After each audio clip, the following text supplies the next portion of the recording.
안녕하세요, 홍센입니다. 고려대학교 총장 염재호 선생이 개척하는 지성을 말합니다. 사랑하는 청년들에게 정성을 다해 하고 싶은 이야기를 담았습니다. 21세기는 20세기와 다릅니다. 완전히 새로운 문명이 시작되었습니다. 라고 그는 말합니다. 완전히 새로운 시대. 기존의 기준은 쓸모가 없어집니다. 새로운 기준들이 세워집니다.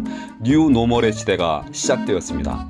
뉴 노멀이 등장할 때 세상은 당연히 어지럽습니다. 아버지가 자식을 이해하기 어렵고 자식은 아버지를 따르기 힘듭니다. 아버지의 성공 방식은 더 이상 자식에게 쓸모가 없습니다. 오히려 방해가 됩니다. 근대화의 물결이 쓰나미처럼 밀고 오는 조선시대, 선비가 자식을 계속 서당에 보내서 열심히 공부시키면 어떻게 되겠습니까? 그 자식은 어떻게 되고 또 그 나라는 어찌 되겠습니까? 염재호는 이 사실을 우연히 깨닫습니다. 일을 마치고 집에 돌아온 그는 여느 아버지처럼 자식들을 사랑스럽게 바라봅니다. 그런데 아이들은 거실에서 케이블 TV 게임 중계에 푹 빠져 있습니다. 그는 아이들을 혼냅니다. 아니, 게임하는 것도 모자라서 이제 게임 중계까지 보고 있어? 참 세상이 한심하게 변하는구나 하고 한탄을 했지요. 아이들을 방으로 내쫓은 그는 TV를 켜고 바둑 채널을 틀었습니다. 열심히 바둑 중계를 보다가 한 생각이 머리를 때렸죠. 글쎄, 바둑과 게임이 뭐가 다르지? 바둑은 우리 세대의 게임이고 전자게임은 아이들 시대의 바둑이 아닐까? 하는 그런 생각 말이죠. 자신에게 낯설다고 젊은이들의 새로운 문화를 비난한 것 같아 씁쓸을 했다고 합니다. 그는 이 일을 기점으로 새술은 세부대에 담아야 한다는 진리를 다시금 곱씹었다고 합니다. 아버지 염재호, 청년들과 평생을 함께 해온 염재호에게 이 세상은 지금 격동하고 있습니다. 정보기술의 기하급수적 발전으로 모든 것은 정보화되고 있습니다. 그리고 연결되고 있습니다. 이 어마어마한 데이터들을 빠르게 종합하고 최적화된 방안을 제시하는 인공지능의 성능이 날로 업그레이드 되고 있습니다. 그리고 생명공학의 발전으로 인간 자체를 업그레이드하는 것도 가능해지고 있습니다. 변화의 속도는 산업화 시대보다 10배나 더 빠릅니다. 변화의 폭은 300배 더 크고 변화의 강도는 3000배나 더 강하다고 합니다. 리처드 돕스 등이 쓴 미래의 속도라는 책에서 인용했습니다. 이 격동은 2007년부터 시작된 듯합니다. 토마스 프리드만의 이야기를 빌립니다.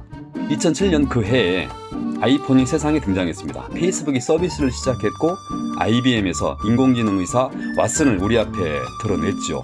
2006년 아마존이 클라우드 서비스를 시작한 때부터 기하급수 시대가 시작되었다는 말도 있습니다. 대개 하나의 기술이 보편화되는 데는 20-30년이 소요된다고 합니다. 1774년 전기기관이 와트에 의해 실용화되었죠. 그런데 30년 후에야 산업혁명의 뇌관으로 떠올랐습니다. 전기도 발명되고 그만큼의 시간이 흘러서 보편화되었고요. 이제 PC가 보급되고 약 25년의 시간이 흘렀습니다. 인류는 현재 60억 개의 휴대폰을 가지고 있고 2020년경이면 그중 40억 명이 스마트폰으로 연결된다고 합니다. 이제 빅뱅의 시대로 가는 준비가 끝났습니다. 특별한 전문가 몇몇 체계가 아니라 우리 모두에게 그 빅뱅은 시작되었습니다. 모든 것은 변할 것입니다. 일자리는 소멸될 것입니다. 2005년 염재호는 제레미 리프킨을 만납니다. 이때 리프킨은 앞으로 20-30년 후면 현재 노동력 10%만 가지고도 충분히 생산활동을 할 수 있죠 라고 말했답니다. 리프킨의 예측에 따르면 약 11년 후 2030년이 되면 그렇게 된다는 겁니다. 우리나라에서도 이런 현상을 봅니다. 1990년 대기업 노동자들은 전체 노동자의 약 26%를 차지했습니다. 그러나 2005년에 이르면 약 14%로 줄어들죠. 대기업 임원들이 이야기합니다. 신입공채요? 경영 논리로만 보면 안 뽑는 게 정상이죠. 그런데 왜 뽑냐고요? 이건 나라가 시키는 복지 정책이지 않습니까? 이 말은 2016년 동아일보 이동영 기자가 쓴 칼럼에 나온 내용입니다. 유럽 청년들의 평균 실업률은 20%, 프랑스는 25%, 그리스와 스페인은 50%가 청년 실업률입니다. 우리 한국의 청년 실업률도 날로 급상승하고 있습니다. 여러 요소가 있죠. 하지만 기존 일자리가 소멸되어가는 새로운 문명의 힘도 그 근본에서 작동하고 있습니다. 일의 성격이 변합니다. 기존의 공급자 중심의 경제는 끝났습니다. 소유자 중심의 경제가 시작되었습니다. 소품종 대량 생산하는 기업은 이제 생존할 수가 없습니다. 다품종 소량 생산, 아니 오직 그 한 사람만을 위해 생산하는 기업만이 살아남을 수 있습니다. For one person in a million. 100만 명 중에 오직 당신 한 사람을 위한다는 말이 캐치프레이즈가 됩니다. 백화점이나 대형 마트에 가서 상품을 고르는 것이 줄어듭니다. 나만을 위해서 디자인된 상품과 서비스가 준비됩니다. 정보와 네트워크는 경제활동 구조를 완전히 바꿔가고 있습니다. 큰 물고기가 작은 물고기를 잡아먹던 시대가 끝났습니다. 빠른 물고기가 느린 물고기를 잡아먹습니다. 이제 일은 프로젝트형으로 바뀝니다. 정식으로 고용되어 장기적으로 일하던 시대는 이미 끝났습니다. 그런 일이 사라지고 있고 워낙 변화가 심하기 때문입니다. GIG, 기기라는 말이 있습니다. 1990년대 초반 공연장에서 바로 그 자리에서 연주자를 모아서 공연하던 것을 기기라고 했는데요.